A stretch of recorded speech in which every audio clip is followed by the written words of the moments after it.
Bħala oppożizzjoni żgur illi ser nibqgħu nagħmlu minn kollox biex verament nindirizzaw ir-realtajiet li hemm qudiemna. Hekk wienet il-kap tal-Partit Nazzjonalista Alex Burch waqt konferenza fil-Parlament kif fakkar li x-Shadow Cabinet il-ġdid tiegħu qiegħed jindirizza dawn il-problemi fis-soċjetà.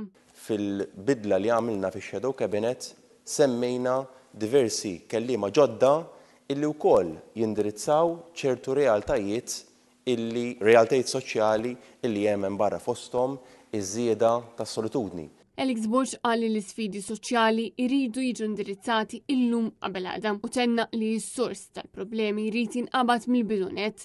U għalhekk irid ikollna l-empatija biex ma narawx il-persuni bħala numru, aħna l-politiċi speċjalment, ma narawhomx bħala vot, imma npoġġu lilna nfusna fiż-żarbun tagħhom biex verament ikollna is-sens u l-ħsieb u l-fil ta' minn xi qed jgħaddu diversi persuni. Kien hawn fejn wieħed li anke hu bħala kap tal-Partit Nazzjonalista se jkompli blaqat ma' laqdiet li jaħdmu biex jindirizzaw il-problemi soċjali u anke l-budget għandu jħares lejn sitwazzjonijiet ta' sfida bħalma huma dawn.